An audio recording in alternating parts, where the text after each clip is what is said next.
Today's episode is brought to you in part by Pugna. Everybody wants to raise their MMR in Dota 2. Pugna wants to help. Dominate your games by learning from the very best with Pugna. More than 700 guides and analysis, hundreds of hours of videos from top creators like Wagamama, Chessie, and Slasher. Connect with Steam for recommendations customized just for you. Watch at your own pace on the web or any Android or iOS device. Topics for Pugna videos include titles like How to Raise Your MMR, How to Become a Better Support, and How to Win in Patch 7.05. All content is available for only $4.99 per month, and you can cancel at any time online. But right now, Pugna is offering Defense of the Patient's listeners a free trial to test the service and see how you like it before you buy. Just visit defenseofthepatients.com/Pugna. That's defenseofthepatients.com/PVGNA to start your free trial now.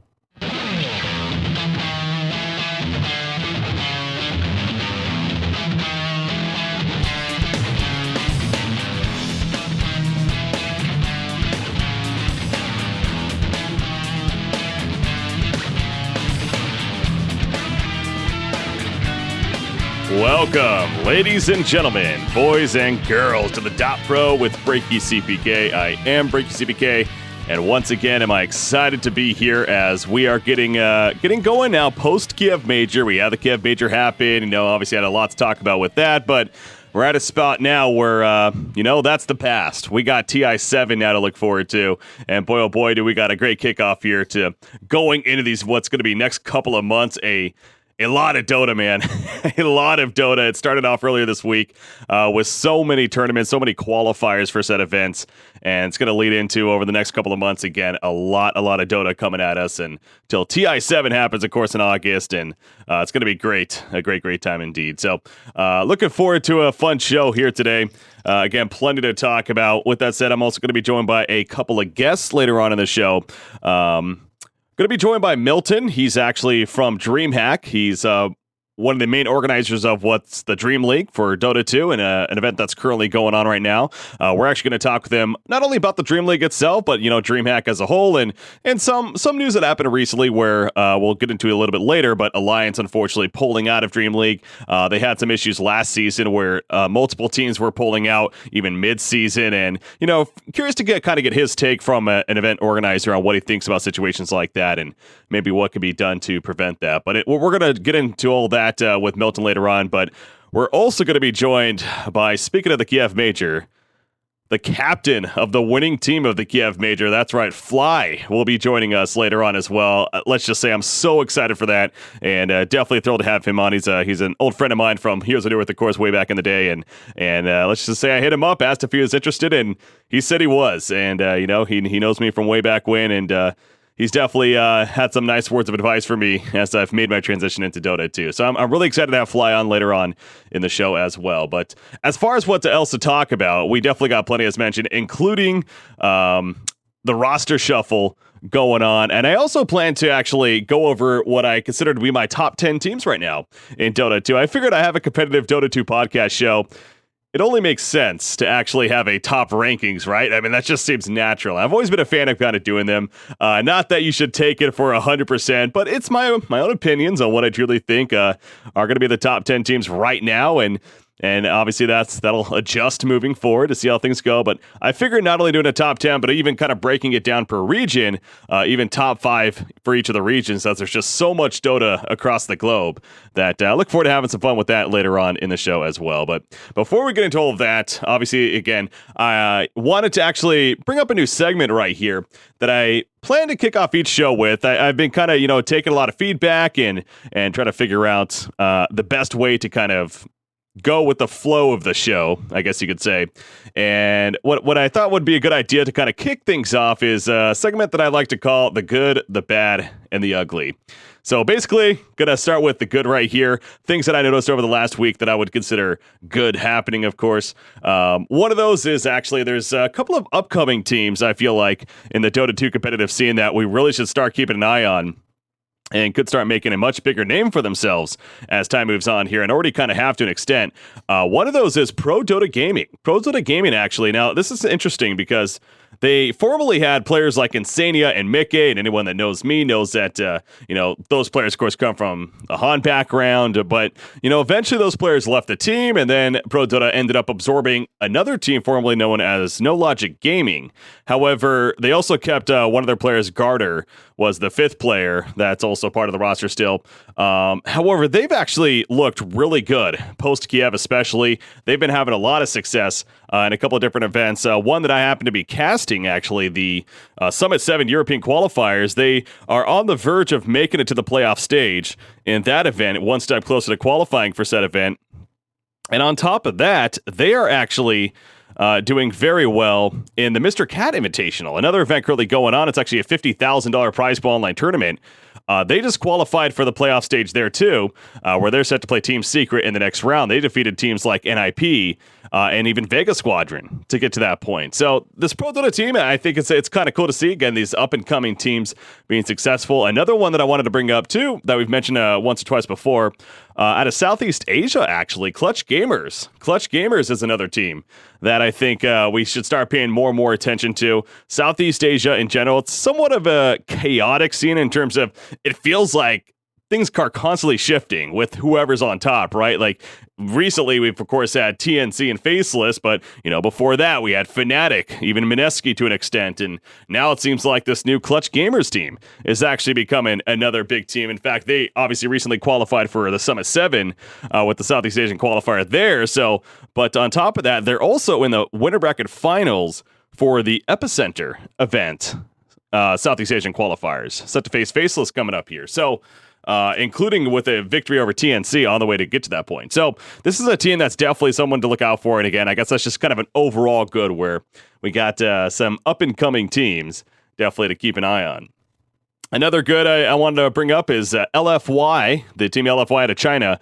They actually qualified for the Epicenter China region with their victory over LGD recently here, 2 games to 1 of the grand finals of that event.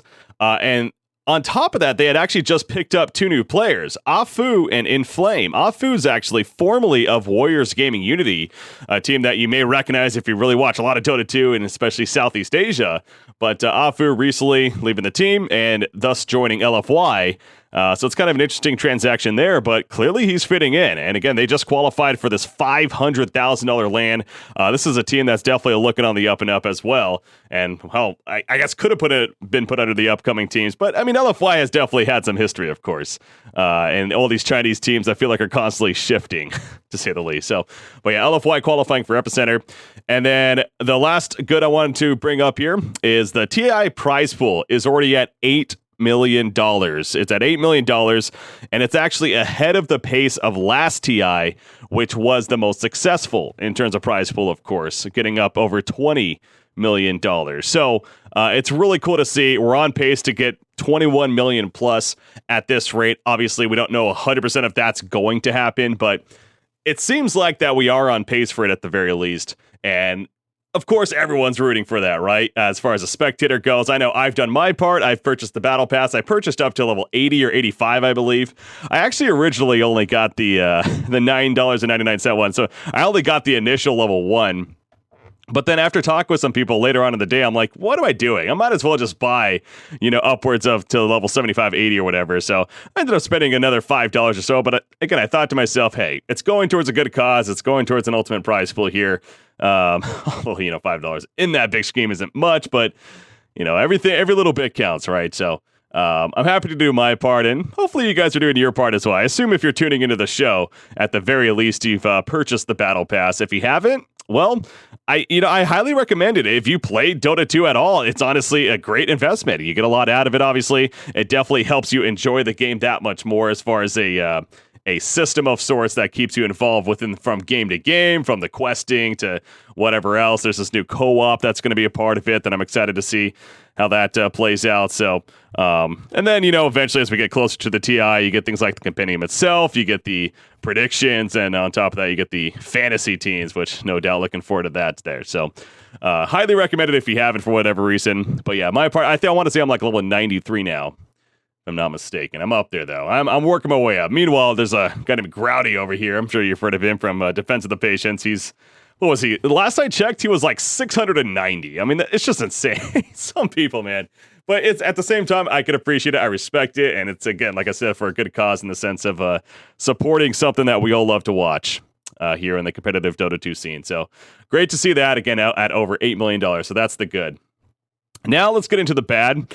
As you can see with the segment, by the way, guys, again, I'm not going over everything that's happened by any means, and I'm not really breaking it down. This is more of just to kind of get away, get some bigger topics, I feel like, right off the bat, to kind of get that out of the way, and then we can go a little bit further into some self-discussion even. But so as far as the bad goes, there's a couple of withdrawals that happened as far as teams withdrawing from some tournaments.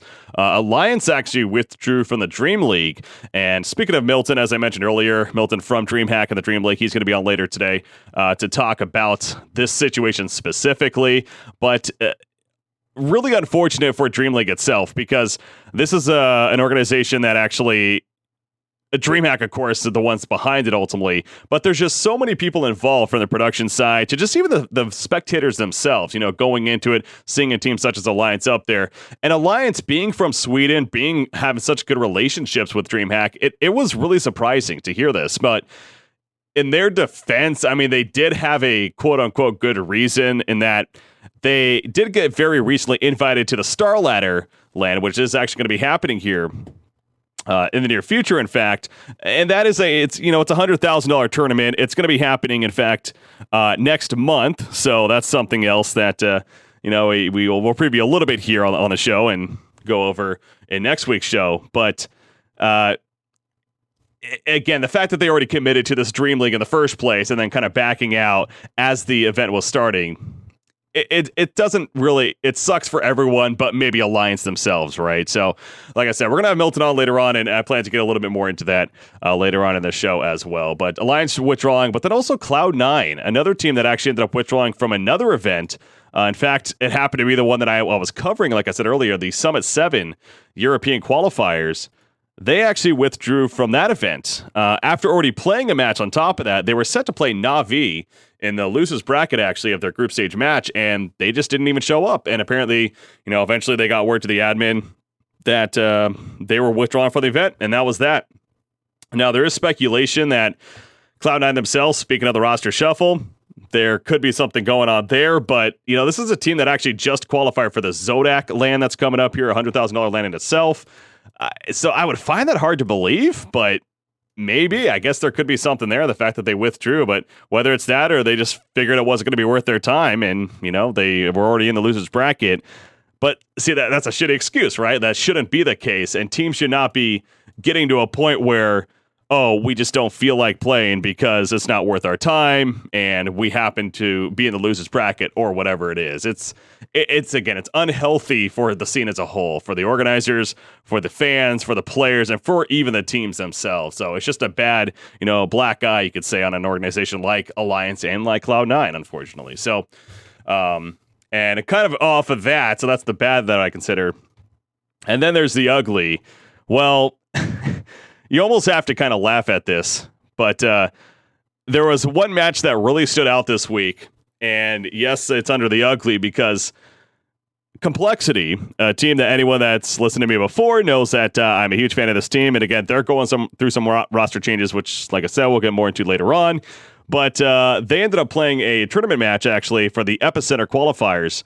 They ended up losing to a team called IsGG. They're a up-and-coming team, actually, out of North America. They have players like Snaking, CCNC, Yarwar, Way2, and I'm blanking on their fifth right now.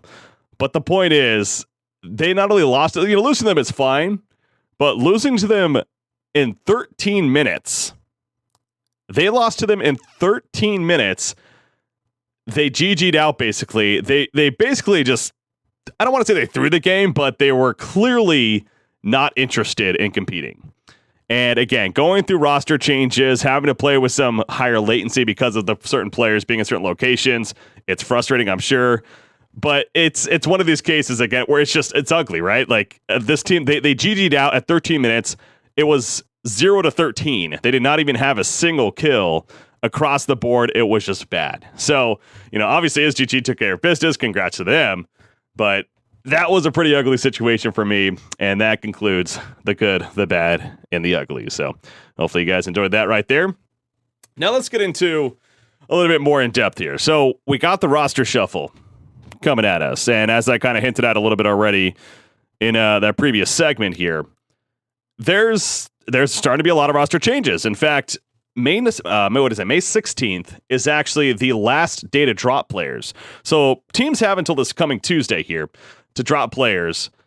After that, they have until May 24th before it actually hits the deadline. And that's May 24th at midnight. So it's pretty much May 23rd. So the Tuesday going into the Wednesday, essentially, of then the following week. So they do not have a lot of time. We have less than 2 weeks before that roster deadline hits, where you have to have your rosters locked, good to go, and ready to compete for the upcoming TI7 season here. And there's a couple of transitions that have been made, and then there's some that want to talk about as far as possible and what could be perhaps. But first, I wanted to address the ones that have happened / kind of happened so far, and kind of break it down in terms of which ones are which. So we'll start with which teams I feel like improved. There's 3 that come to mind out of roster changes that happened so far, and for which ones have improved. LFY is one of them. Now, I mentioned them at the beginning right there as far as one of the goods. LFY, this is a team out of China, part of that LGD organization. They're the Forever Young team, the kind of the sister team, the quote-unquote younger team. However, they had very good success after replacing a couple of players here. In fact, the players that they replaced over before the roster included LPC and Jixing, actually. And now this is a team that was at the Boston Major. However, it was with different players. LPC and Jixing were actually newer players themselves, if I'm not mistaken. No, I take that back. Actually, LPC was part of the roster, but Jixing was not. He didn't join the roster until January. LPC, however, he is one of those players that it was LPC and Monet. That's right. So anyways, they were having some visa issues to get to the Boston Major. They ended up getting replaced anyways. So, and then, like I said, Jixing wasn't even on the team. So LFY has had success in the recent past, but again, they've been having some of these roster issues. They just recently picked up Afu, though, who's actually out of Malaysia. And so that's kind of an interesting to see, a Malaysian player going into the Chinese scene here. But he's formerly of Warriors Gaming Unity. Clearly, he's fitting in pretty well. He's playing that 4 role. And then Inflame, actually, another player is playing that 3 position. Inflame, he's been on some youth teams in the past. It looks like most recently he was a part of CDEC Youth, actually, over there in China. But he's finding a home here now with LFY. And like I said, as far as ones that where they've improved, frankly, I wouldn't have known unless it was for some of these recent results right here. And as I mentioned earlier, they actually qualified for the Epicenter right off the bat after making such a change. They qualified for Epicenter, defeating teams such as VGJ and then LGD and even Newbie. They took out Newbie, as I'm looking back at it earlier on in the event. They had to go through the losers bracket from the beginning because they got knocked down by VGJ. And then they made the run and qualified for Epicenter. That's a $500,000 land that this new roster is going to be going to. And so clearly this is a team that right off the bat, you can tell they have improved. So stats don't lie, as Nahaz would say. So that's, fun to see there as far as the Chinese Dota scene goes. Another team that I feel like improved would be Team NP. Now, there hasn't been a lot going on as far as their play just yet. They've been playing a little bit in the Epicenter and I believe Summit somewhat, but their situation, this was an interesting one, actually. Now, Pylai Dai and Fata actually replaced 1437 and SVG. Of course, we knew before Kiev even that 1437 and SVG were out. They had already announced that, so it was going to be curious to see which 2 new players replaced. This seems like such a good fit. Fata, of course, formerly of the Bears team. This player is a very, very good player. He's actually going to be playing in that mid role, in fact. And, he has history. He's been around for a while right here. He's been around since, 2012. I'm even looking at Wikipedia. So this guy's, he's been around, to say the least, most recently even on Team Liquid before Bears even. But he's got the experience and a fantastic middle player. He's going to be their 2 position. And then Pylai Dai, of course, speaking of experience and a historic player in his own right, he obviously left Team Secret now, and he's now a part of Team NP. So he fills in as the 5 position. Now, you may ask yourself, well, where is Eternal Envy ending up? He's actually moving to the 1. Eternal Envy is going as the carry now, kind of back to his roots to an extent. And Aoi is also going back to his roots, you could argue, is that he's going to the 4 position. So Aoi, recently playing the 1 here for Team NP, but he's going back to the 4, and I say back, obviously where he won TI with EG, that's the position that he was playing with them. So, again, we haven't seen a lot from this just yet, but this is one of those, I feel like this is one of the best changes that happened so far in this roster shuffle. If not, will prove to be the best. This Team NP, they were already a pretty scary team before, but clearly they had their ups and downs. They had their, but not qualifying for Kiev, and even in the qualifiers, they actually looked a little rocky, little rocky. DC was definitely better, Complexity was a better, and thus we had ultimately the new Digital Chaos moving on, but. Clearly, some roster changes were to be had. They were in a spot where that definitely would have been beneficial. And, some moves happened with Pilot leaving Secret, with Bears disbanding, that clearly NP found the players that they were looking for. And this is also another case, which I love seeing, of the global presence of players coming together. We're getting more of these global teams. I mean, I think there is something to be said about a team like Mousesports, for example, all Greek, or a team like Alliance, all Swedish. Like, that's cool, right? Like, that's cool being able to represent a specific country, kind of having that fan base from said country. How SG Esports most recently from Brazil. But I think as far as the overall healthiness of the scene goes, it makes sense to have more of these global teams. And it's been proven that over time here that these global teams are these strong teams, right? I mean, the most recent one, of course, being OG, and they've been that for a while now. But OG, now 4-time major champion. Every single time they've had their roster has basically been from several different countries, let alone different regions. So I really feel like this idea of global teams coming together is becoming more and more. And so Team NP kind of takes advantage of that. Again, really only as long as you have a team house of sorts, and that's becoming much more realistic with how much money is involved in the scene for these top tier teams to have. A team like Team NP can do that. They can fly out players like Fata and Pilot to compete as a boot camp style, and all of a sudden they're considered an NA team, despite technically Fata and Pilot not being from that region. But they're taking advantage of this global presence here, and I think that it's going to really make them a team to reckon with moving forward. So NP shoots up the list as far as one of the scarier teams right now, and one of the more successful teams with these roster swaps so far. One other one that I feel like a team maybe improved in with a roster swap. Now, this one, initially, I didn't maybe feel this way. I actually had to talk to a couple of people, those that may know a little bit more of the inside. And again, I'm obviously a little bit newer to the scene. I've been watching really since the beginning. But I've never really been as involved as I have been in this last year, especially. So there's players that come to mind, like a Demon, who has been around forever, that I maybe don't know necessarily the full history of. Where I'm getting at is Demon was actually removed from DC, Digital Chaos. Forev actually is now stepping in as the 5th and newest member for Digital Chaos as a result. Forev, of course, a name you probably recognize from MVP Phoenix. So he's getting back with a former teammate in Dubu. And now Digital Chaos's roster includes the likes of, let me double check here to make sure. So I have it. Yeah, it's Mason, Abed, Forev, Bulba, and Dubu. Now, another quick swap right there. Forev actually going to the 3 position, and Bulba is actually going to rotate over to the 4 position. He's another one of these cases of a very experienced player. I don't know if he's played a lot of 4 throughout his history. I think that's one of those kind of question marks, but considering how good of a player and experienced he is, I'm not sold that it's going to be bad by any means. Now, going back to Demon here. Now, you may ask, well, why is replacing Demon a good thing? This is a team that obviously just qualified for Kiev. They looked pretty good at Kiev, frankly. They actually, In some ways, they did better than maybe people would have expected at Kiev. I personally had them going to the semifinals even. I actually rode that hype train.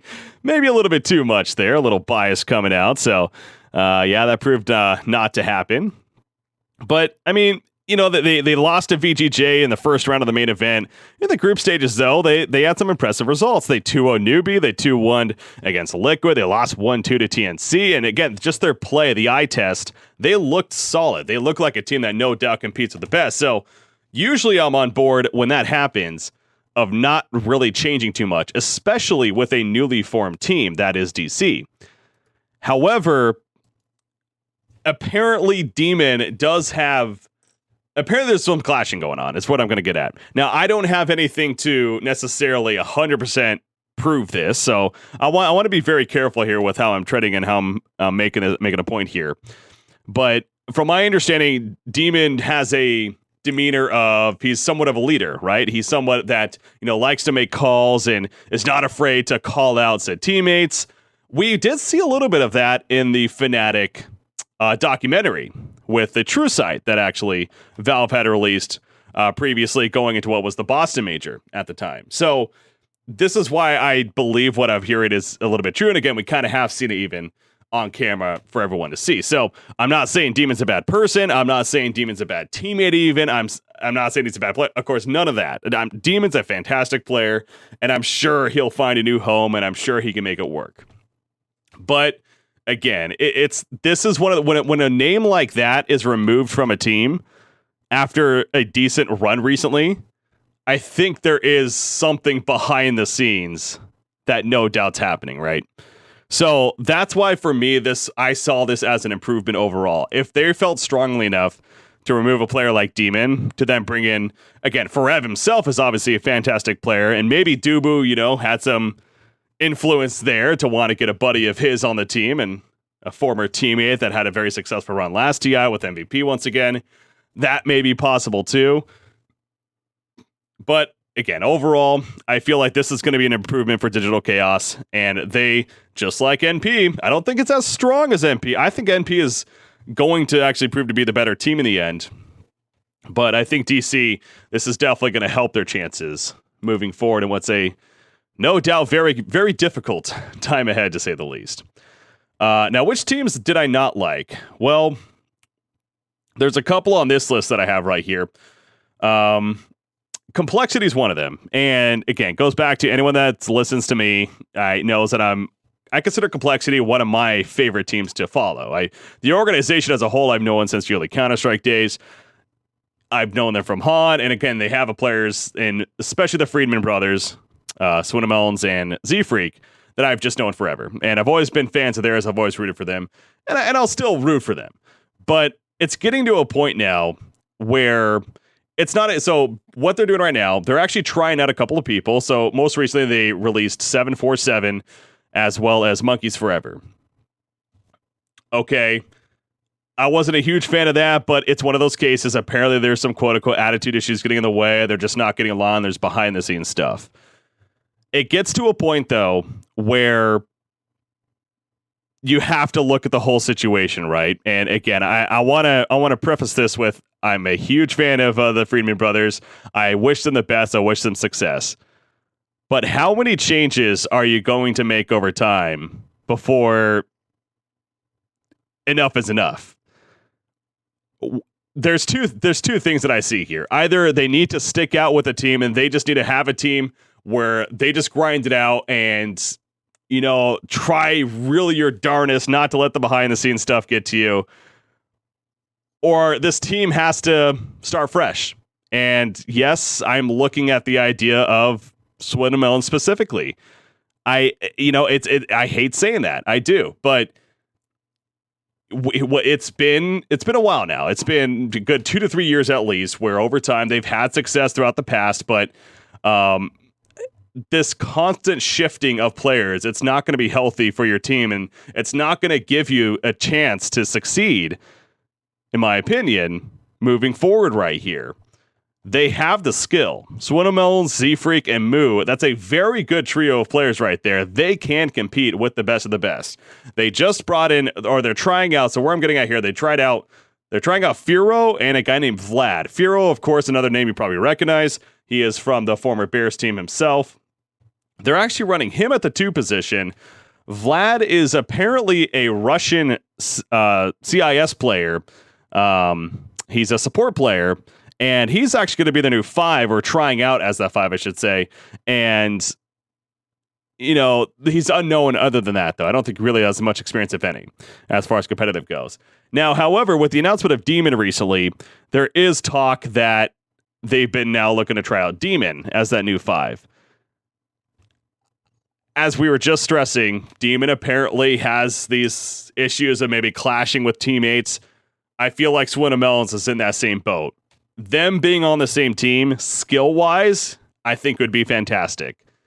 Will it work out behind the scenes? I do not see that happening. I feel like that's a ticking time bomb waiting to explode, and yet again going to be another case of them not being able to work together, and that's going to just hurt their play overall. Again, I don't have an obvious answer here for complexity. There's no player out there where I'm like, they need to get this player and everything will be fine.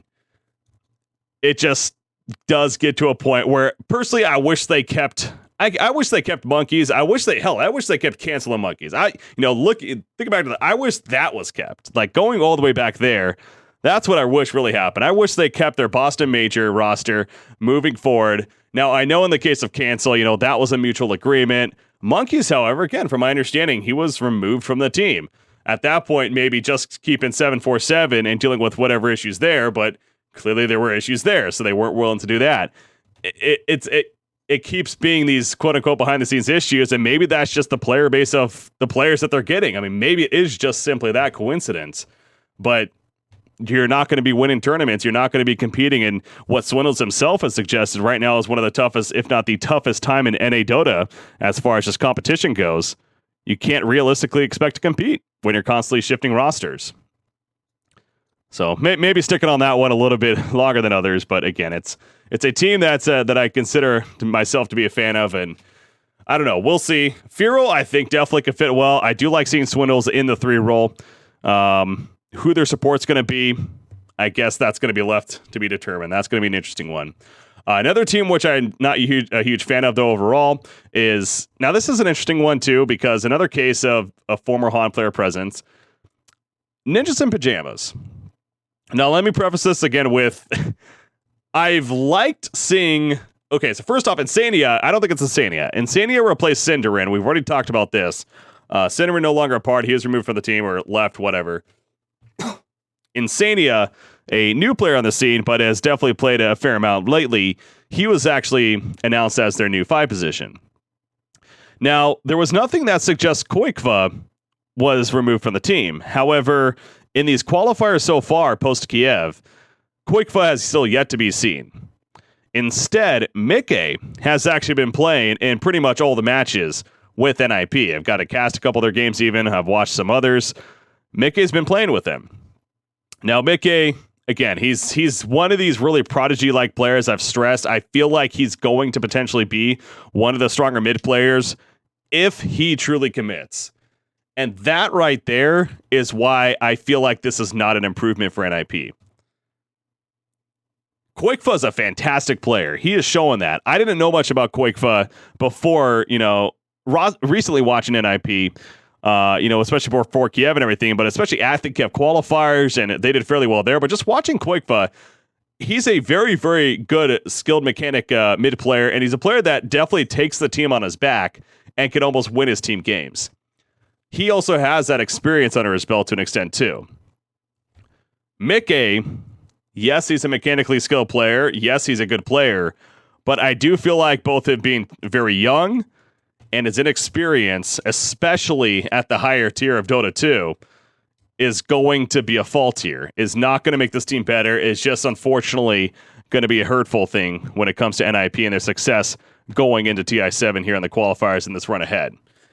I hope to be proven wrong. Let me stress that. I absolutely hope I'm proven wrong with NIP in this case. If this truly is, again, there has been no official word just yet if this is an actual replacement.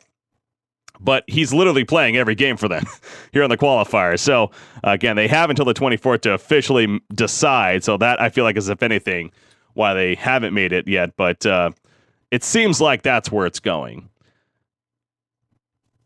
Again, I would love seeing this change after TI.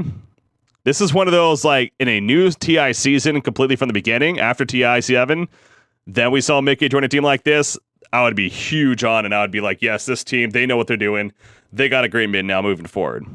The fact that he's joining after the second major, going into the TI, where we're just go right away with qualifiers coming at you left and right, I don't know if that's necessarily the best answer. And frankly, the results have actually been speaking for themselves too. They have been struggling in most of these events that they've been playing. They just got knocked out of the Summit 7 qualifiers, most recently even right here. So this is a team that I hope they do well in another case, but I don't know if they necessarily have upgraded in terms of the very near the right now with the roster. So, and then there's a couple that frankly, I'm just unsure about. I don't know how to react. Get some water before this one here. So there's two teams on this list. One is Secret. So as mentioned earlier, Pylai Dai, no longer part of Secret. They replaced him with Yapsors. Yapsors is a fantastic player. He's a former teammate of Case's, actually, on Escape Gaming over there.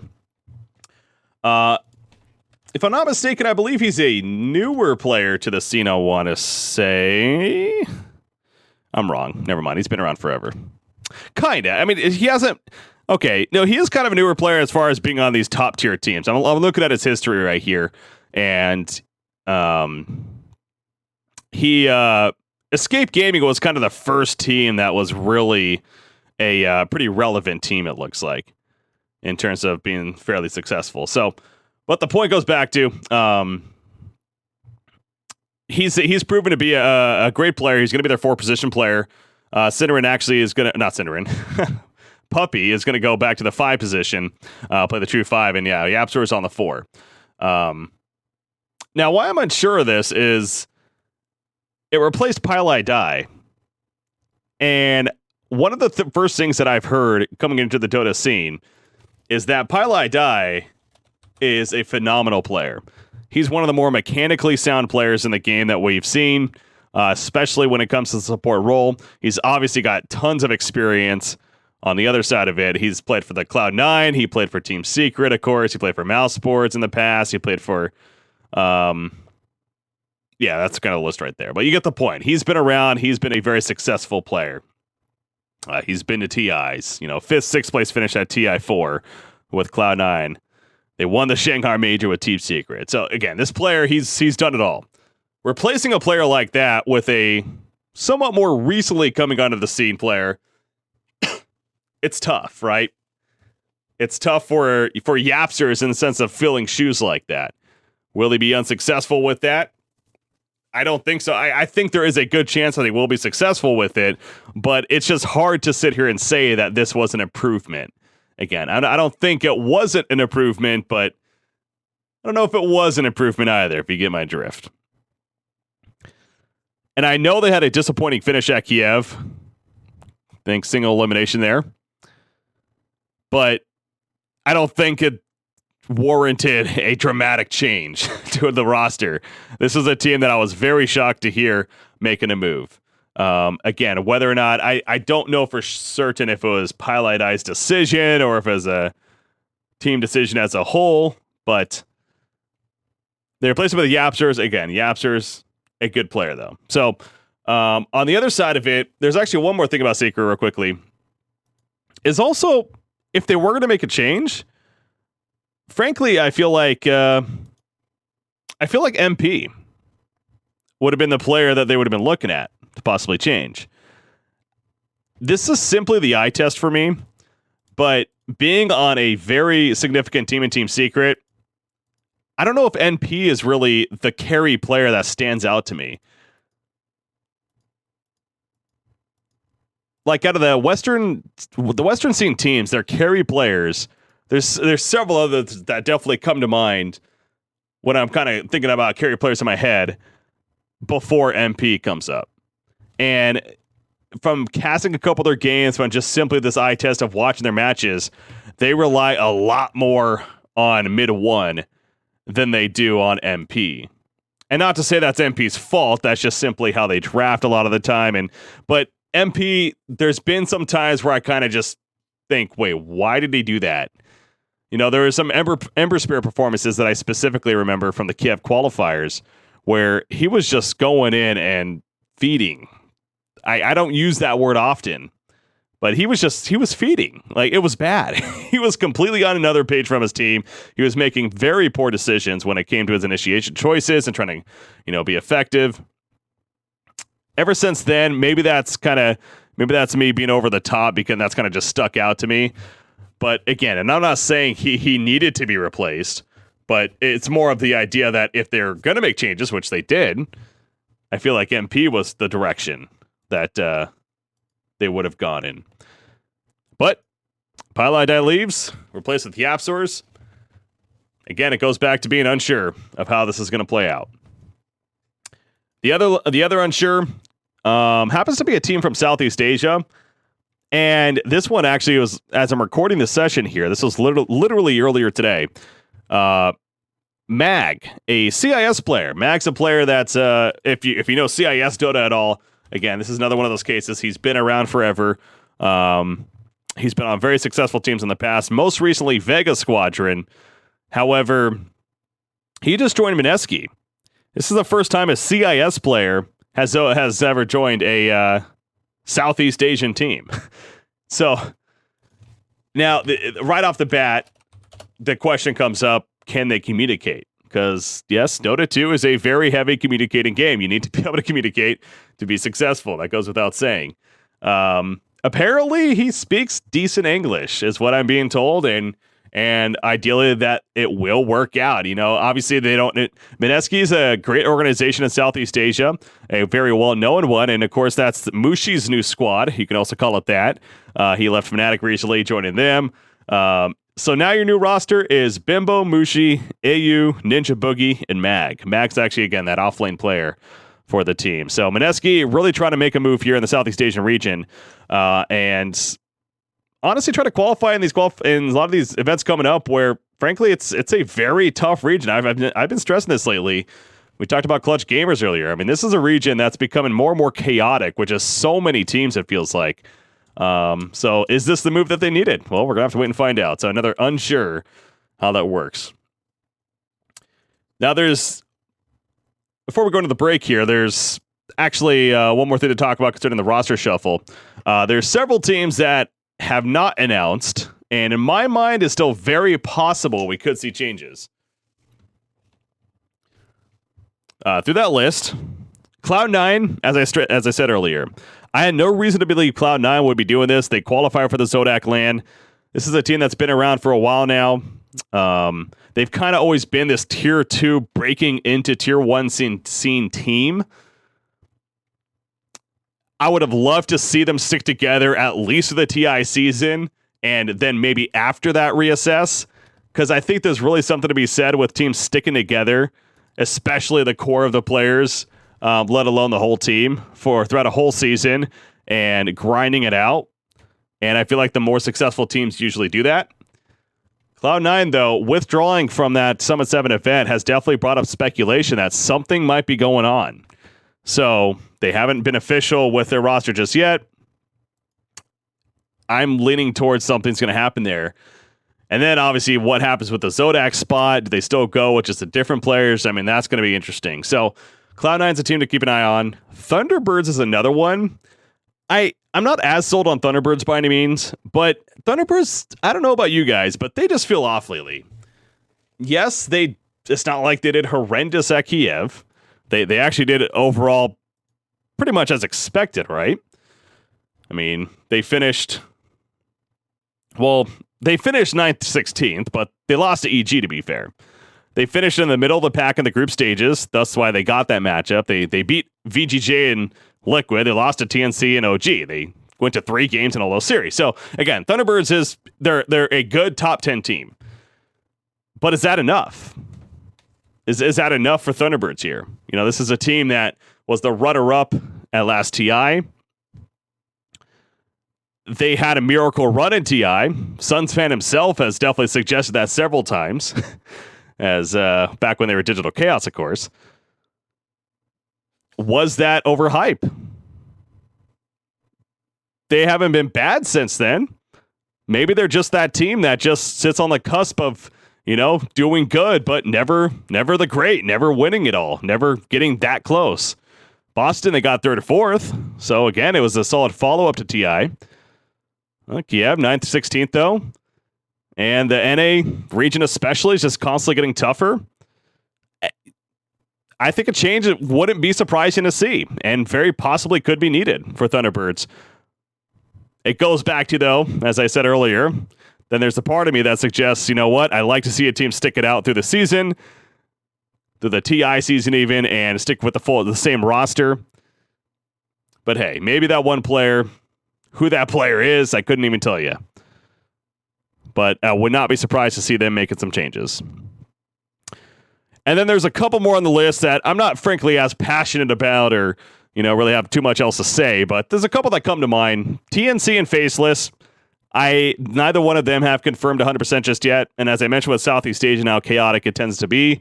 Who knows? Warriors Gaming Unity is kind of breaking up, so maybe some of those players. TNC and Faceless are both teams that have had some highs, but have also had a lot of lows lately. So wouldn't be surprised to see maybe some changes there.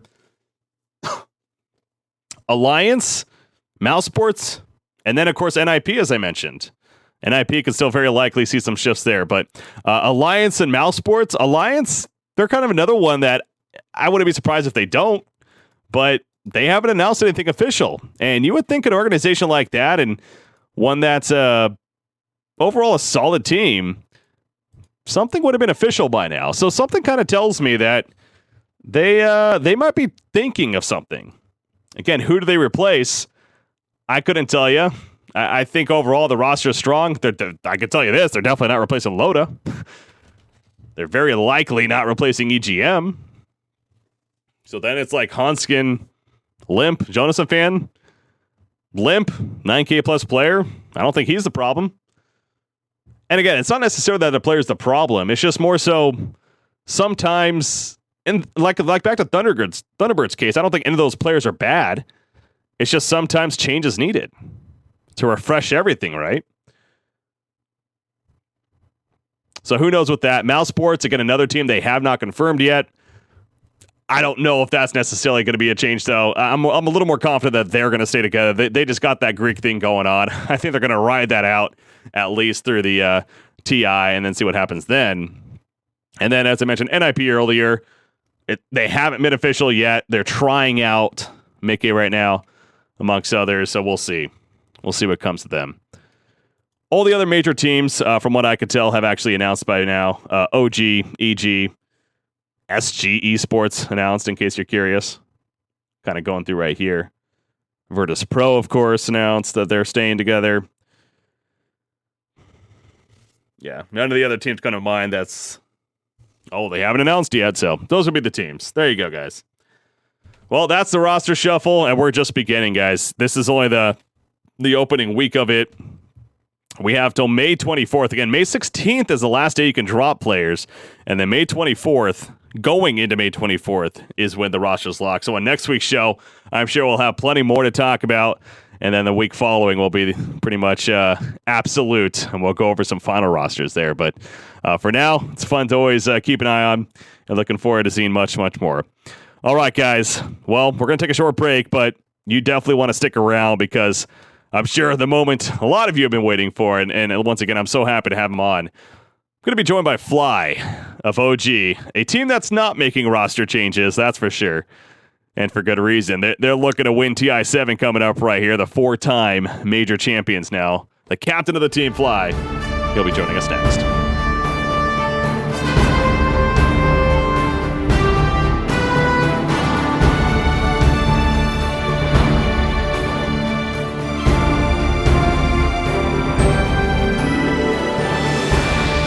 Okay, so now here I am, joined by the one, the only. Some may call him a legend, even. I'm joined by Fly here of OG. Fly, how's it going, man? Doing great. Definitely not a legend, but I'm doing good. It's nice to be here. So modest you are. No, obviously, though, you're coming off the success here of the Kiev Major now. You are a 4-time major champion, man. I gotta, deep down, there's got to be part of you that thinks OG's the best team ever, right? I mean, or at least one of the best teams ever. I definitely consider us a top team, but honestly, that major, any team could have taken it. At least, I felt like 8 different teams could win it, and it just so happened that we won that one. I think, winning 4 majors is great, but I don't want it to stop me. This is just another step in the way, pretty much. Fair enough. Yeah, fair enough there. Now, the Kiev Major, obviously that was an epic grand finals. It went the distance, one of the few in such a big event to actually go the full 5 games. Besides the grand finals, though, was there a series that you remember playing where you're like, this could be it? We're going to be knocked out here, possibly. Well, pretty much every series that we had, except the EG series, went to 3 games. But especially during a single limb tournament, you can't actually stop and think we're going to get knocked out here, because then you're already lost in your head. So even though we were 1 game down, like, for example, we played Faceless, we lost the first game, we pretty much got stomped. And at no point did I think, oh, we're going to go out here. I was just like, all right, let's focus on the next game. What happened. You can't get stuck on it, else you already lost mentally. So I think that's definitely something we had that went pretty good for us, our mental strength going into this tournament. Mm-hmm. So you mentioned the idea of single elimination in the first place. Is that a format that you've kind of growing on? Do you like it now? Would you rather see double elimination? I still don't like single limb. I do believe, I've stated it before, that if you do want to make a single limb tournament, the group stage should at least be more meaningful, meaning we need to knock out teams in the group stage. Else what happens is this, they're trying to figure out a way to make the top teams the higher seed, and, the other teams get lower seed, but it's still kind of random, and you never know what happens. I think the only way single limb is truly going to work is if you actually knock out teams in a group stage. But having said that, I think Dota is a game that's very complex, and the meta doesn't really evolve enough in a single limb tournament compared to a double limb, where there's a lot more changes during during the tournament itself, and people kind of figure out the meta together. I find it way more fun and more challenging to play a double limb tournament. So even despite you winning these last couple of single elimination tournaments, you still prefer the double. That's interesting, actually. Yeah, definitely, 100%. Especially as someone who also drafts for the team, I find it a lot more interesting than single limb. Single limb, anything could happen in the end. Double limb, I think it also brings usually the better teams will do better, but also, like I said, strategy-wise, there's more to kind of find during double limb. Yeah, no, I could definitely see that. And one of those strategies consisted of you guys drafting Arc Warden several times in this event. And yes. I noticed how you chuckle at that a little bit. Yeah, I believe the stats suggested you went 0-4 with the hero. I believe so, yes. Not the most success. Why did you guys stick with that? What was the idea with Arc Warden? Honestly, Arc Warden is a very complex hero. He is a unique hero because it hasn't been played very much or at all, almost. And I do believe the hero can work.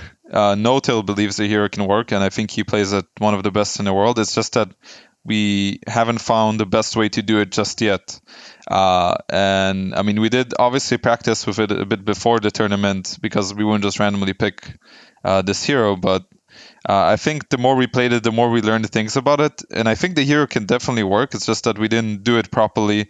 And teams also reacted pretty good against it, which, you pick an Arc Ward and you think the other team might not have an idea how to play against it. But most teams did actually have at least an idea of how to react against it. So I definitely think the hero is runnable. It's just that you have to find the right conditions for him to work, like any hero in Dota. He's just also complicated. Another set of heroes you guys have a tendency to run to definitely much more success are more of these illusion-based heroes. You got your Terror Blades, your Naga Sirens, of course. Now, critics have suggested that, a lot of the fans that say that it's almost like cheesy of sorts. It's frustrating to watch you guys win with Illusion Heroes. Do you let that bother you, or is that just whatever for you? You don't care about that white noise? I think it's a very bad misconception, because if you look at it, anything can be considered cheesy. So one team is playing Nake's Jugger every game, and another team is playing TB Naga. It doesn't necessarily mean one strat is just more annoying or whatever. But I understand for viewers, they look at Illusion Heroes, they're like, oh, this is annoying to play against. I don't want to watch this. Even though in actuality, if in all our games, even though we have these Nagas and everything, we're still doing stuff all the time. We're not playing this 70-minute split push games. Pretty much all our games, there's a lot of fighting, and we use the heroes differently. So I think it's a misconception, and people just see these heroes and just automatically form an opinion, which is, in my eyes, definitely wrong. I think it's a different, style of game, and if you're good at it, why not run it? Compared to another strategy. I find it also interesting to watch sometimes other teams. Now, I want to ask a question concerning, one of your teammates here, Anna, the newest player even on the roster, a young guy himself, a very good player. There's no question there. But going back to this idea of the critics, the Reddit, whatever, they maybe suggest that he's not as strong of a mid player as some other mid players out there. What do you think of Anna as a player? I think Anna is amazing. I think one of the most amazing things about this guy is how much he improved over such little time, because, he basically goes into this, suddenly joins our team. He wasn't really on a big roster before, and it's a lot of pressure. It's really hard to step into these shoes. You're joining a team that's already accomplished and successful, and it's really tough mentally. First of all, to join this kind of team. And in the beginning, he did have a rougher time, but I think once his confidence grew and he saw that, he can actually do good in these games and carry us, he improved a lot. He went from 8k MMR to, being the highest in the world or top 5 or whatever in just a couple of, in a span of a month or even less. It just shows how much potential he has, and I think he still has a lot of room to grow. But honestly, he carried a lot of games during this major. I think he did way better than, if you look at Boston and Kiev, he did amazing in Kiev. Absolutely. Again, I agree with you 100%. And I personally think these ideas of these critics kind of bringing that out, trying to beat the stats, even it's just so silly. There's a lot more to it than even just that. And obviously he fits in with the team very well. So another player now on the other side of the spectrum, a player that you are very familiar with and have played with alongside for a long time, including back in the Han days, as I got to bring up the good No-Tell there. You still like playing with No-Tell, or has it run its course? We still have fun. I mean, the guy is one of my best friends as well, just outside of Dota. We get along really well, and we know each other very well. I think he's still one of the smartest players in Dota, and the same goes for Han. He was one of the smartest players ever. Having this guy on your team is always going to be good. And besides that, he's just a good person, and I appreciate that a lot. And someone, he's honest. He's just a good person, and you don't find these people all that often, which you can truly say that about someone. And I think he's that kind of guy, and it gels very well with my personality. So going back to the idea of you winning 4 majors here, again, I think it's safe to say you are considered one of the best teams ever. However, the obvious point is you haven't won a TI yet. There's only been 6 so far. There's a 7th one coming up right here. Now, on this kind of perspective, if you had the choice to trade in all your majors for a TI victory instead, is that something that you would do? Oof, that's a hard one. We actually had some kind of a discussion. We tried to figure out how many majors does a TI equal with, if you take out the money, the kind of overall tournament field. And the number we came at was 2 majors equals a TI, and S4 was maybe 2.5, because he obviously won TI, so he wants to feel cool. I don't know. That's a hard question. I think if you take out the money part out of it, I think winning 4 majors is probably better overall compared to 1 TI. So yeah, I'd probably stick with the 4 majors, but I still want to win the TI. That doesn't change. Oh, of course not. And again, TI 7 coming up. It's it's safe to say you probably have the best momentum coming in. Now, there's those that suggest, you're winning these majors. That means you're going to now, not do well at TI because that makes sense or something. Do you feel confident going in, knowing that there's still a couple of months away, of course, but are you like the best that you've ever been? Do you feel like this is going to be your TI? I don't think this is the best we've ever been. Like I said, I think the competition was way too close for comfort. I think any team could have beaten any team. But I am obviously confident going into TI. You have to be. You have to believe in your team and yourselves to have a chance.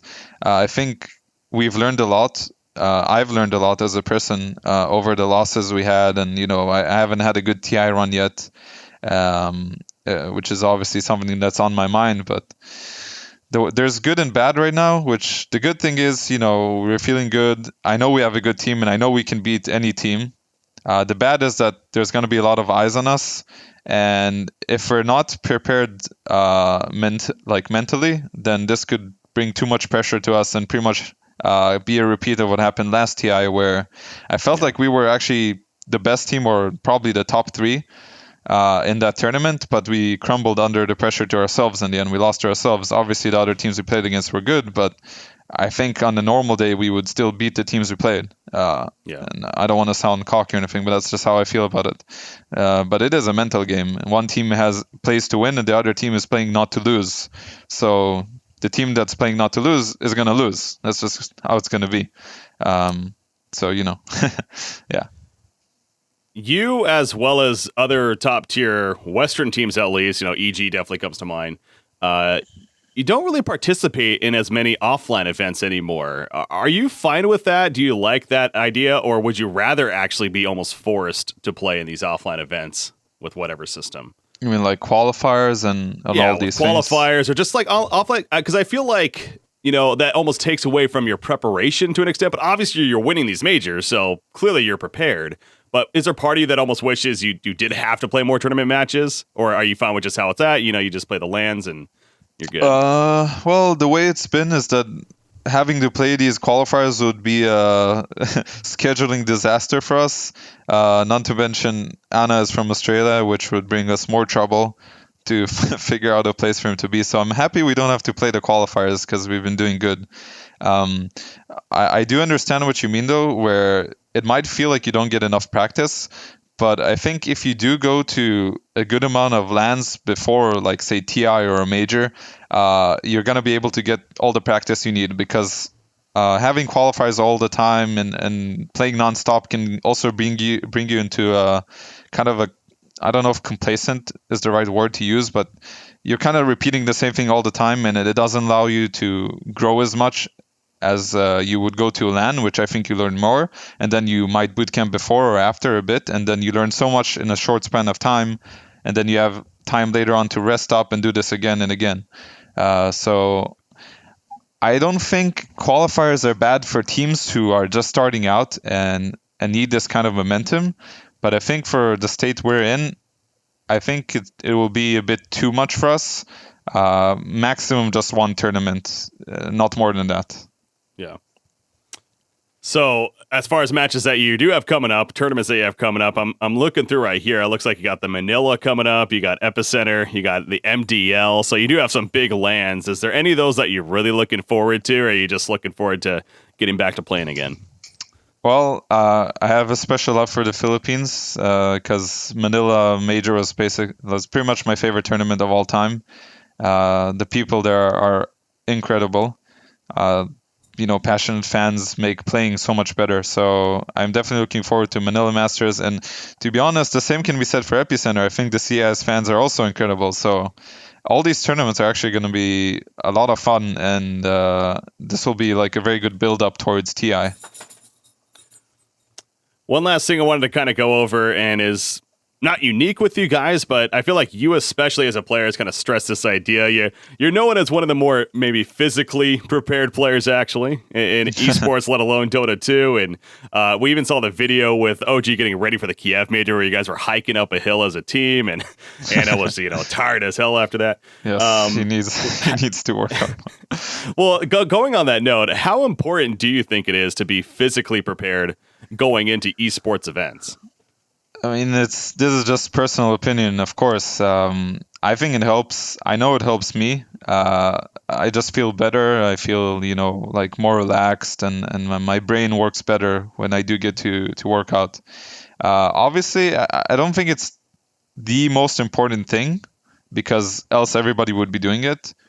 But I don't think there's harm in doing it. I think it can only bring more like good things. So why not do it? If it takes like 30 minutes from your time every morning, you should and it helps you just maybe by 1%, then I think it's worth it. So that's what I think about it. I think more people should do it. But sadly, not a lot of people think the same way.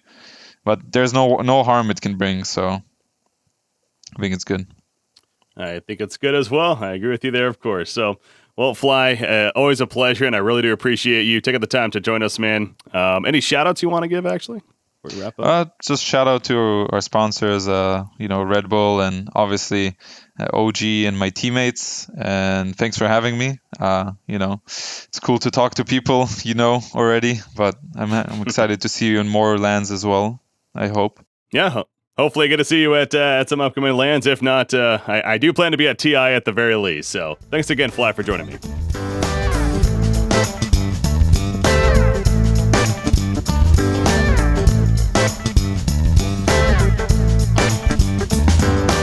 All right, guys, once again, big shout out to Fly for taking the time to sit down with us and talk about OG here and their recent success, and of course what they're planning moving forward into TI here. So always interesting to hear his thoughts, and hopefully get him on again in the future.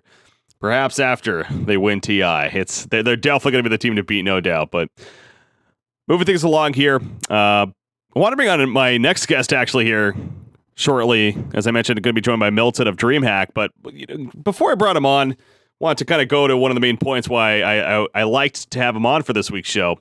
So as I mentioned kind of at the beginning of the show, Dream League. It's always a fun and very successful, really, Dota 2 tournament that runs at least once a year, sometimes even multiple here. I guess even a couple times a year because they do DreamHack summer and winter. It ties in with DreamHack, where again the ultimate prize is that the team's going to go to DreamHack. It's basically the usual there, and then they play for a prize pool, whatever. But DreamHack itself, it's been a staple in Dota 2 since the beginning.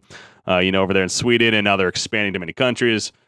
Point is, they started Dream League Season 7, been watching it myself, and as always entertaining. However, it was announced earlier this week that Alliance dropped out of the event. And this kind of brings up a topic of, I guess there's a couple of things. One is there too many events? Is there too many events going on? Really, can that be fixed? Because I guess the ultimate answer goes to, it could be, but would it be liked? Valve could eventually step in and instead run a circuit of sorts, run their own tournament, very similar to what Riot does with the LCS and League of Legends, and how they got their quote unquote their organized season and everything split by their regions, and then they have their ultimate championships, or you tell even more like a traditional sport, the one league to rule them all, you could say, where you got all the Dota 2 teams in their specific regions competing weekly. You have your regular season, leads into a playoffs. Yeah, you get the point. That's, I think, the ultimate goal. And that's, I think, the ultimate other decision here, the other choice in terms of, well, yes, this could be done instead. Now, will Valve do that? They haven't necessarily shown anything to suggest that they will.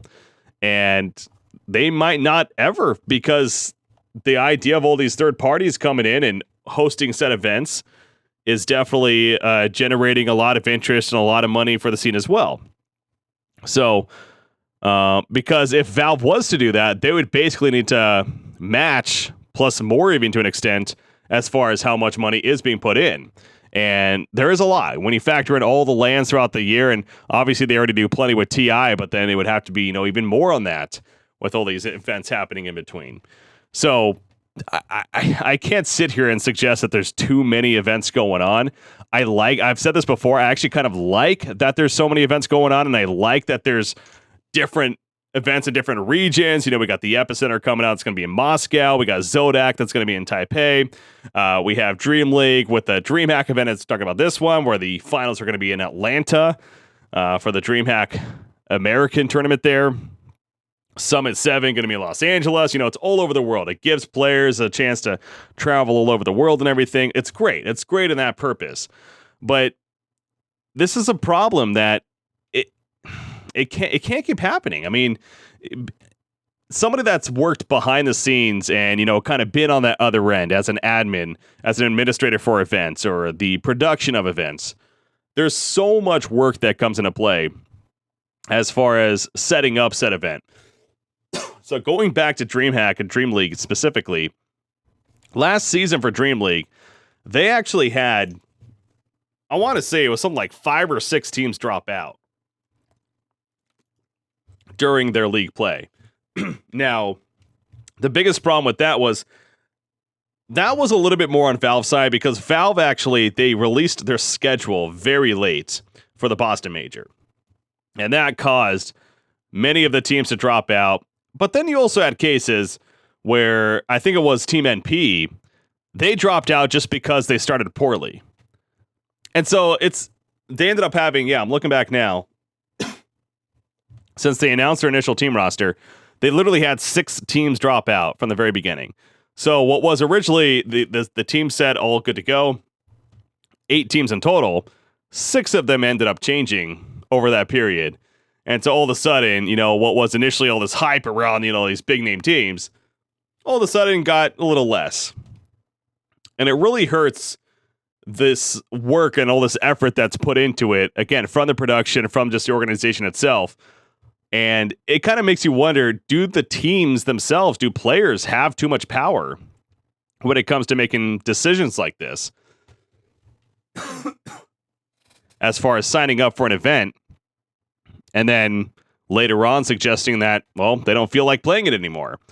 Or, you know what? Sorry, we're having scheduling conflicts and other events just more priority for us.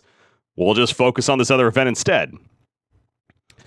Again, I don't have obvious answers here, but it's clear that this is something that can't continue to just happen and we can be satisfied with.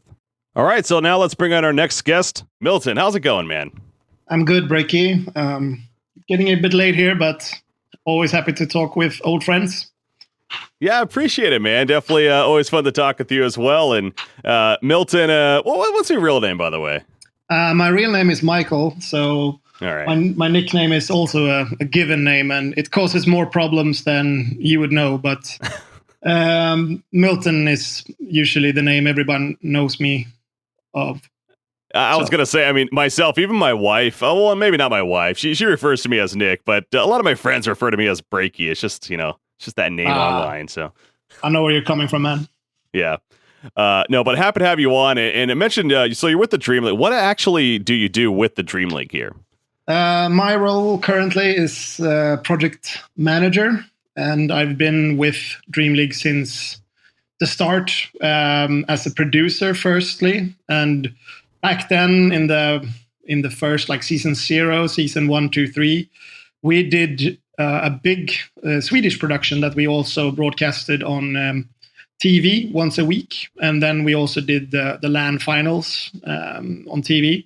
So we basically had 2 production teams, one with the English and one with the Swedish. And back then I was the producer, so we had James and everyone in the panel. So I was the producer back then, and a couple of seasons ago I swapped to being a project manager. So my job is basically to get everyone connected to the project, working towards the same goals, and a lot of fun. It's a very nice, it's a project very close to my heart, being with it for so long. Yeah, and it's safe to say you guys have done a great job with it. And here we are, as you mentioned, Dream League number 7 actually just kicking off here recently. You were talking about, starting at the beginning there. When you were starting with Dream League, is it something that you saw going this long, and do you see it going much further? I don't think we had something, on paper saying that, we're going to go for this or that many seasons. But we definitely saw that as it can run for a long time. We looked at Star Ladder back then, a couple of seasons ahead of us, and they have done, I don't know, 10 events or something, and the summit is also on event number 7, I believe. So I'm not surprised. I think it's it runs together with the International is also coming up on 7, and I think that what Valve does has a big impact on how long this game will stay alive, and I don't see us going anywhere but forward and even increasing the project. Looking forward for Season 8 and definitely 2018. We have some fun stuff that we're talking about, but nothing I can share at this moment. Darn, I was hoping to get some breaking news here. All right. Maybe another time then. But yeah. It's been going very well here. Number 7. Why do you think it's done so well? And as you mentioned, a lot of events out there. What makes Dream League unique to other events or leagues, would you say? I think at the Switch, when I was producer and I merged to the project leader, we had a guy called Martin Edsman that took over from me when it comes to being the producer. And Martin, if you look at his background, he has a very, he's a journalist. He's coming from the TV production world. So I was more coming from the esports part of it. And I think he was the one who implemented a lot of stuff, and like the tone of the entire broadcast definitely comes a lot from him. And I mean, we were never that serious to begin with. I mean, we put James in front of the camera and we let him, not do exactly what he wanted, but I think we've been kind of fun from the start. And, I'm going to borrow a saying from our old CEO that we at DreamHack, we are dead serious about not being serious. So I think it's the tone that, a lot of people have said to us that they really appreciate us not being as, American sports broadcast is a good way to describe a lot of other things that's going on in esports. And I can understand why people are approaching that tone. And I just think that it's nice that we are doing something different. We're just having a lot of fun with every broadcast, and I think that's why it works. I agree there 100%. And being somebody that's gone to DreamHack so many times myself, back with the Han days, of course, and I just seeing from yourself to just the staff in general at DreamHack, and that's what I've always noticed. It's like you guys are obviously getting work done, and it's doing a great job at that when it comes to the production and running the whole event, but you also just always have smiles on your faces, and you're also just having fun with it. I mean, that's very evident when it comes to the broadcast. Hell, I heard Slacks, he was doing a freestyle rap on the broadcast today. That's one of the things that we do is, of course, the red button. And I don't even want to know beforehand what's happening, so I'll just be as surprised as the viewer. And I think that when everyone is feeling good, everyone from the cameraman to makeup to tech guys to producers, etc., and that kind of it shines through, and that affects the staff on camera. And when they are feeling good, and they feel like I can be myself, I think that shines right through the screen. And I think a lot of our audience, it seems they like it. So we have something good going on, and we're not planning to change it.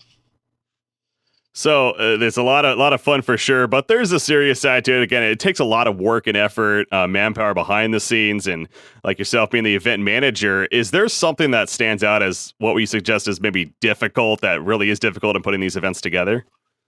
It's a very tricky question, but I mean, DreamHack has been around since 1994. So we have been doing events for 20 plus years. And even if I've only been involved in maybe, 8 years or something, there's a lot of knowledge among all the people that are working with us. And I think I was employee number 11 when I started full time about 4.5 years ago. And now we are 50 people in Sweden. We have an American team that's growing very, very fast. We have some people in Canada. And then we have all franchise franchise people in Spain, in France, in Germany, and it grows so much that we try to get people involved that are really, really good with what they do. And it's just, the professionality of esports is growing rapidly, and we just try to keep up with it. I think one of the biggest challenges right now is to keep everyone happy. I think that it's a big difference from yourself. You mentioned the HON days back then. Yeah. If you were a player, you did not really have that much power, and that was a really, really bad leverage situation. The organizers had all the power, and we kind of just said to them, yeah, do this, do that, blah blah blah. But to be fair, I think they really caught up, and now they are the stars. They are the reason why a lot of people tune in. And then we kind of build our show around them and their talent. So I think keeping up with, sponsors, with staff, with players, with viewers, and keeping everyone at a reasonable level when it comes to being happy with the situation is definitely, at least for me in my role, is a big challenge. But I think we're doing okay for now, at least. One of the things that you touched on right there, and I want to bring up, is you mentioned the idea of the expanding, and now you're getting in the U.S. We just had DreamHack Austin recently that I sound like it went very well. Atlanta's coming up, and actually that's close to this because Dream League is the top 4 teams are going to be going to DreamHack Atlanta, and so it's going to be like this first Dota 2 epic event in the U.S. How do you see that being different than maybe the ones in Sweden or wherever else? I think, it's definitely more things for us to worry about when we are doing stuff in America. But we done our 3rd event. We did Austin last year. We did DreamHack Masters Las Vegas this February. And now we just done the 2nd edition of Austin. So we have learned a lot. And we also grown our team in the US a lot. And that helps from, falling into the pits that we did event 1.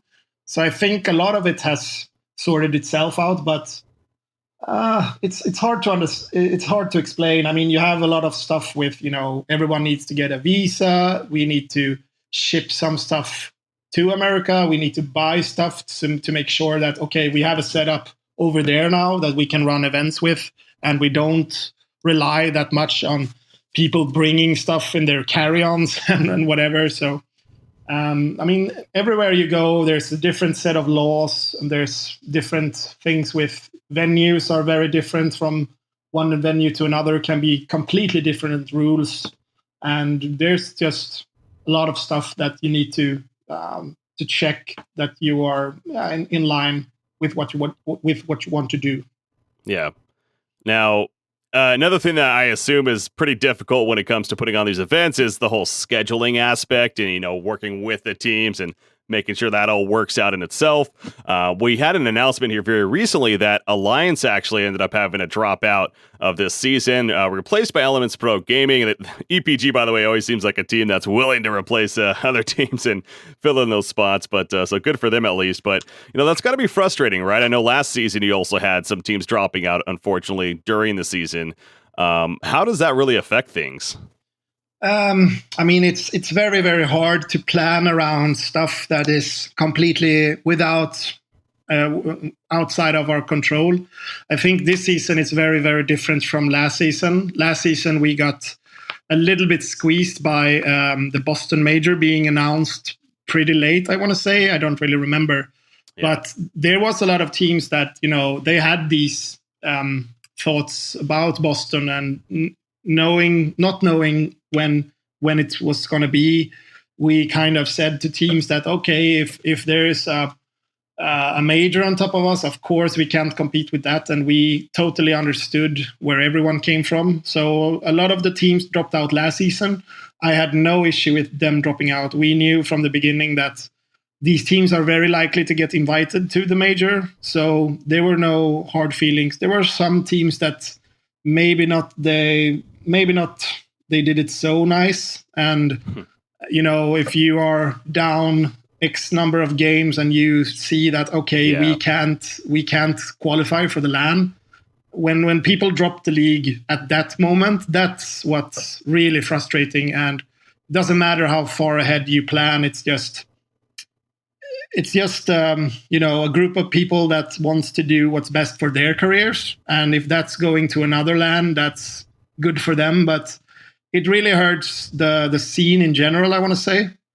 And it's a little bit surprising that it was Alliance this season that did it. Hopefully we will not have any more. But I don't think that Alliance is up for, a punishment or something like that. But there's nothing really else that we can do instead of, telling them that, then you will not get invited for the next season. Not saying that will happen to Alliance. I'm very good friends with them, and they are stand-up guys, so I have nothing bad to say about them. It was very surprising that they were the ones who did this. So it's hard because everyone who is a tournament organizer in Dota these days need to take in consideration, when are the majors? When are the TI qualifiers? All that stuff that, if I were a team owner, I would have my priorities straight on these really, really big tournaments that, we tried to get closer to them. We are not there, obviously, but we're trying to up our level when it comes to prize money and, player treatments, etc. So I think it's a very, very short-sighted thing to do for a team that, we're going to drop this season now because, there's this other tournament that comes up. Not talking about Alliance here again, but I think in the long run, you need to be careful on what toes you step on. And that's the same for me. I can't, go around and, tell players this and that. And it's about respect, and it must go two ways. And it's hard to say what's best, but we are always looking at, what if this happens next season? So there's definitely going to be some stuff that we're going to implement, like, maybe they don't get prize money from the league matches, but they can still play, stuff like that, to just make sure that, they know that if they do this, there's going to be some effects on whatever we decide is the punishment. But for now, we're not having any situation that causes us to punish any team at the moment. Gotcha. No, I'm definitely on your side with that. It's completely understandable. Like I keep stressing, there's a lot of hours behind the scenes, not only from yourself, but all the people working on events like this when it comes to production, just running the event, that it's a lot of time and effort. And, to have a team drop out so suddenly, it even sounds like, as you're making it seem with the Lions case, and a little surprising, it's understandable to be frustrated. But as you suggested, is there really a great answer to how do you come back at that, and maybe the idea of the penalties? But is it something where you even think it's as big as maybe Valve needs to get involved for these third-party organizers of running the events and somehow interacting with the teams, or is that not the direction you think? It's a great question. I think that if there is someone who's going to be, the central voice and put down, this is the lay of the land, third-party organizers, if you treat them this way, blah, blah, blah, that might affect, invites to majors or whatever. But I think it's very unlikely for Valve to step into this space. I would love it, of course, but I don't think that, it's necessarily on Valve, but it would definitely be the one that, can gather everyone's ear and just, say it as it is and get people to run with it. There's a chance that us, the third-party organizers, we can, go together and say that, this is what's happening if they do this, and so on. There's a lot of cooperation. Sometimes it works, sometimes it doesn't. When it comes to, what dates are Epicenter going to go for? We're not going to be on the same weekend, of course, because we want the same teams. So there is a lot of talks going on like that. But when it comes to punishments and stuff, I think that's, for now at least, it's up to everyone to, to do whatever they feel is the best. And then for us, it would be like, okay, one, we don't invite them to the next one, and two, it might affect prize money or something like that.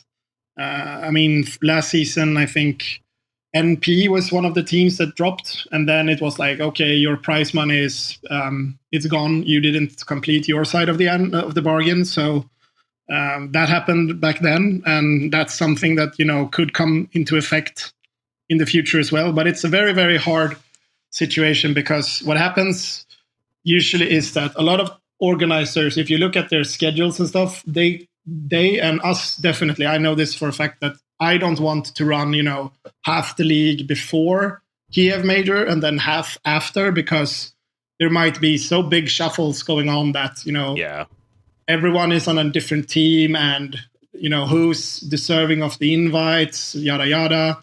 It's a really hard situation. So that's why we see right now there's qualifiers for Epicenter going on. The Summits qualifiers have started. SOTAC has been running it for quite a while. I think they're done now. Same for Starladder. So there's a lot of stuff happening at the same time, because I think everyone wants to avoid to clash with majors. And I mean, if you're OG, if you're Virtus Pro, you're EG, maybe it's actually enough that you play the majors, and if you place good in them, you will get invited to the next one. But if you don't, then you kind of have to go down and make sure that, okay, we're still hot, we're doing good stuff, we're getting the practice in, and to make sure that they qualify for the next event. So it's a very hard balance for everyone involved, and no, I don't have the perfect medicine for it. If I did, I would probably be, I don't know, in Bahamas or something. I don't know. Of course. No, esports is I've said it many times before. I'll say it again. It's still in a very wild west phase, as I've called it, and a lot definitely. of things to be figured out. As the scene, but I think we're getting there. It's a very, very fun business to be in. No matter what you do, it's a lot of fun to work with this, as you know yourself. So if there's anyone out there listening, my advice is that, if you're in law, or you're a carpenter, or whatever your profession is, there's definitely room for a lot more people in esports than we have at the moment. So get involved, everyone that listens. 100% agree with you there. Well said. Well, Milton, I definitely want to thank you for joining me. But before you go, where can people check out the Dream League going on right now? There's multiple ways, actually. We are live on English on Twitch TV/Dream League. If you want to check out any of our VODs, you go to YouTube, and then the channel is called DH Dream League. You can always watch it live on Facebook. Then it's facebook.com/DreamHack Dota. And we will also do some broadcasts to Twitter. So you should all check out that when that gets live. All right, check it all out, guys. I know I'll be watching. I was watching earlier today, and looking forward to rooting on several teams in there. So appreciate it again, Milton. Thanks for joining. My pleasure.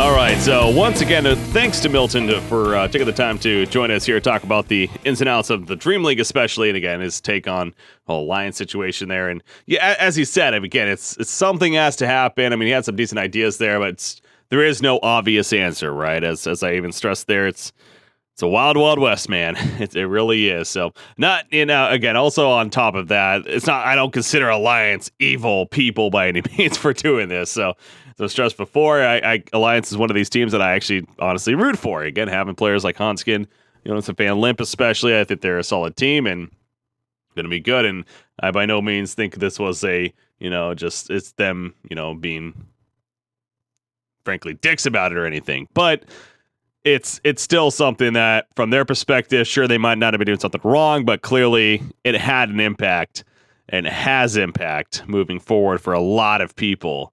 The production, organizers, and fans alike. So anyways, more positive stuff here. wanted to go over now what I consider to be my top 10 teams. And as I stressed at the beginning of the show again, the idea that this is a competitive Dota 2 podcast show, and I've always kind of been a fan of doing some top 10 rankings and whatnot. So I figured, why not do my own here? I also liked the idea of breaking down each of the regions even, so to go one step further and do the top 5 from each region. Now, I don't plan to do this every show. Of course, that just seems silly. Now, there is a lot of Dota 2 going on, so it probably would change from show to show. But if anything, every couple of weeks. I think every 2 weeks at the rate the events are going right now, I think that could work. So we'll see how it goes over time. But I figured now would be a pretty good time, being that we just had Kiev and we're just getting started now with the qualifier season going into TI7. So it kind of made sense here, right? So without further ado, I'm going to go over my personal top 10 teams in Dota 2 right now, and a brief explanation why. Again, I'm not going to spend the most time on every team, or else we'd be here for a couple of more hours, but just break it down the best that I can. So we'll start at the top. I think there's no surprise here. OG is my top team. Anyone that doesn't have OG as their top team are just haters, man. I think that's the best explanation right there. They have proven time and time again lately that they are the top team. So the only downside you could argue is that they're not playing enough tournaments in between the majors, but or a couple of lands for that matter. But like Fly said earlier, it's not their fault, and they'll gladly take it. So OG's the top team. The second team, now, if you asked me my list before Kiev, and that might have been fun to do, but I didn't, unfortunately. But I definitely would not have had Virtus Pro up there. That's for sure. Virtus Pro would have been in my top 10, but a lot lower. They probably would have been 9th or 8th, honestly. But at Kiev, they definitely proved once again that they are actually a very good team, and they could have just as easily been the Kiev Major champion. So I guess what would have been more interesting, if they happen to win Kiev, would I have still put them at number 1? Would I put them at number 1 or OG? I probably honestly still would have gone with OG number 1, but it obviously was a great grand finals, and I think that was enough to get VP up to 2nd place on my top 10. 3rd place, I have Invictus Gaming, my first Chinese team. One of several on the list, actually. I think IG, again, they've had a lot of momentum as of late. They did great going into Kiev. They did decent at Kiev. Ultimately being knocked out, a little bit earlier than they would have liked, of course. But point is, this is a team out of China that clearly is still a very good one, and I don't see that changing anytime soon. And obviously, they lost to a very hot streak team in Virtus Pro in that semifinal matchup, being knocked out 2-0 there. So they are number 3, though. Now, this is where it's going to start getting interesting. I think the top 3 is a lot of people's list, right? 4th, I actually have Team Secret. My biggest reason for Secret putting them 4th, one, they had a hot streak going into Kiev. This was a team that, I don't remember the specific stat, but they were on a win streak of sorts in series where they did not drop the last 20 series or something. It was pretty ridiculous. They had won a lot. Obviously, they finished 9th, 16th at Kiev. Yes, that's very unfortunate, but it goes back to it. You can't look at one result and just suggest that all of a sudden this team's crap, right? Like, even after Kiev and a couple of events that have been going on, they've been playing a little bit in the Dream League, in fact. They've been doing decent in that. They haven't been undefeated by any means, but they play all the best of 2s there, and, they've been looking good. So I feel like Secret at 4 is a good spot to put them. And frankly, I wouldn't be surprised if I move them up. As these events kind of continue on here, they are playing in several of these qualifiers. They did get invited to the Summit 7, but a lot of these other events they have not been invited to. So they're gonna have to play in the qualifiers, and that's gonna be fun to see how they, perhaps move up because of that. But I have them at 4. I have Evil Geniuses at 5. Really no explanation behind that outside if it's Evil Geniuses, and to not have them in the top 5 would almost feel weird. I know there's some people that would argue they deserve 4th, but with them not playing enough, especially even before Kiev, outside of these big lands, I just have a tough time putting them above Secret. So I have them at 5. Liquid is actually my number 6 team on my top 10 list.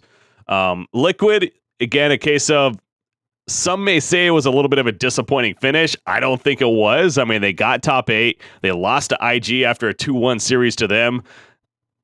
there was no disappointment here. Liquid, sure, the fan base of Liquid probably wanted them to win it, I'm sure, and expected that, but especially in a single elimination with such great competition, that wasn't, going to be a guarantee by any means. So, yes, this is a team with very skilled individual players, and I think that has shown for the most part. There's been some times where they've been a little sloppy, but, the roster overall compared to some of these other teams is still a little bit newer. So, give it some more time, and this is a team that definitely is going to be one to reckon with at TI7, no doubt. So I have them on my 6th spot.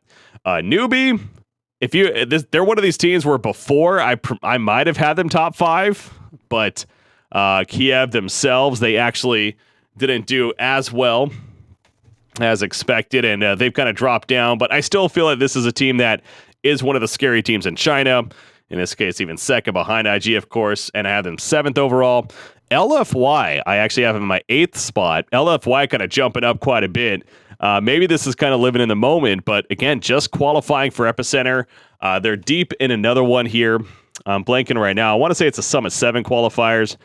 They're deep in those qualifiers, and clearly this new rosters, it's clicked. It's clicked right off the bat, and this is a team that out of China that could start gaining that, kind of like VGJ did. I feel like between majors, they between the majors, all of a sudden they were one of the hot teams out of China. I think LFY could become that team going into TI7 here. Thunderbirds, I have a number 9. So they're still in my top 10. They're a good team, but as I was stressing earlier, I just don't know what to think of Thunderbirds. We're gonna get some more information on them as these qualifiers advance on with said events, but will they go up? Will they go down? Will they stay where they are? Well, I guess I'll have to find out in a couple of weeks here. And then I have LGD actually rounding out the top 10. And, I was honestly looking through so many teams, and there was a couple of teams that were coming to mind of like, do they deserve top 10? Should I put them there? And the list I was going through is teams like VGJ, Team NP, some of the Southeast Asian teams, TNC, Clutch Gamers, but there was just too many negatives with so many of these teams. I feel like that, and I'm not even saying LGD is perfect either, but LGD again, kind of as of late, similar to LFY, they've also been on a bit of a hot streak. They're actually in the finals against LFY in the MDL event. The MDL qualifiers that's happening right now as well. They lost in the finals in the China qualifiers for Epicenter, as I mentioned earlier, 2-1. And then even the Summit 7 qualifiers, double check on that. But yeah, they're in the losers bracket, but they are running through the losers bracket, staying alive. And LFY, in fact, on that one is already knocked out even. So yeah, LGD, they're playing a lot, and another team that I think is going to be one to definitely look out for moving forward right here. So that rounds out my top 10 right now for our current teams in Dota 2.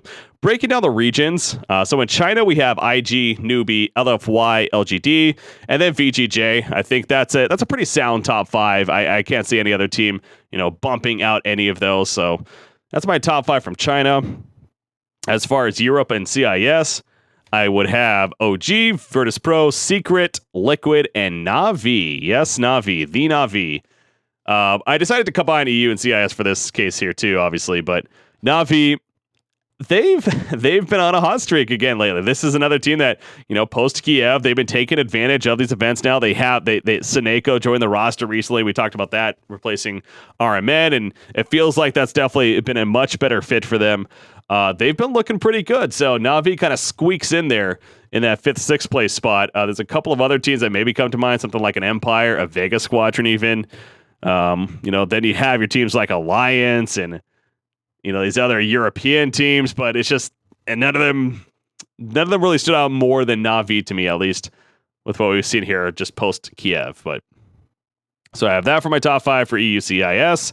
NA South America, I just decided to combine them too. There's no way I was doing a South America by itself, and I wanted to include them, of course.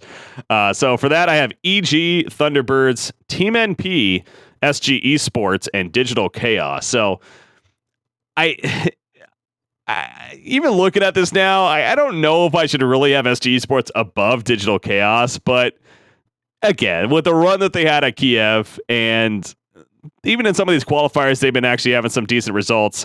It was hard not to put them above DC, who's now going through that roster change. And yeah, I guess it's hard to argue that. So I give them the 4th place spot, but then DC rounds up the top 5 for NA South America. Is GG? I almost wanted to put on there too, but I don't know if I can do that just yet. Again, maybe moving forward here, but not just yet. And then Southeast Asia, it's all over the place, man. This is the top 5: Faceless, Clutch Gamers, TNC, Fnatic, and Mineski. Frankly, I think you could put those teams in any order, because right now Southeast Asia is for me the most chaotic region when it comes to the teams and how good they truly are. So that was the toughest one as far as now the 5 teams right there I think are the best 5 teams, but as far as where they should be, yeah, it's all up in the air really. So that rounds up all of my top 5 though, and overall my top 10. So again, hopefully you guys enjoyed that, and whether or not you agree, just let me know. Let me know on Twitter. Let me know in the Discord that I hang out in Defense of the Patients there. And I'd be curious to get your guys' thoughts on that too.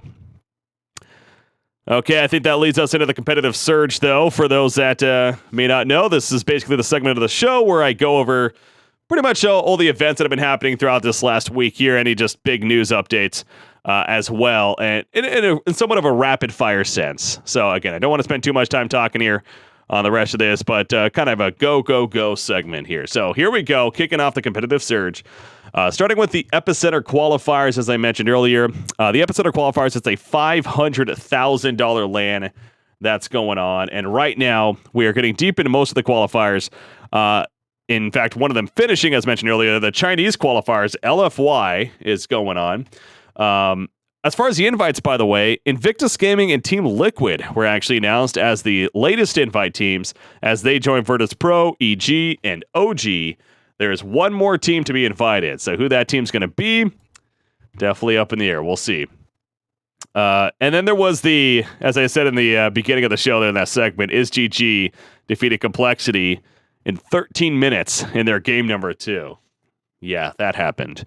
Summit 7 qualifiers also going on right now. I personally am casting the Summit 7 qualifiers for the European region, so I've been having a lot of fun with that. You can check it out on twitch.tv/BeyondTheSummit. Anyways, Secret announced as the 3rd and final team as they joined VGJ and Virtus Pro. So interesting trio of invited teams there, but all deserving, of course. Clutch Gamers won the Southeast Asian qualifiers. Faceless knocked out in groups, and TNC lost in the playoffs as well. So of the Southeast Asian region. So again, that's where Clutch Gamers really started to make some moves, and they're kind of continuing that moving forward. So that's so far what's happened. Other than that, all the other qualifiers are hot in action, and we'll keep an eye on that. Going into next week's show, I believe we'll have some more results there and can talk about that then. The Mr. Cat Invitational, that $50,000 online tournament that's currently going on. Pro Dota defeated NIP to qualify for the playoffs. They'll face Secret, and is one of the direct invited to the playoff teams of that tournament. And then Virtus Pro was the other invited team to that tournament to the playoffs.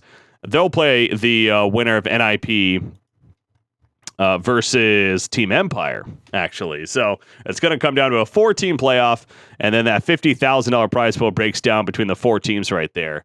So congrats though to Pro Dota for moving on right now. And then as mentioned earlier, the Dream League European region is currently going on right now. You can check out all that action. It's happening into next week there.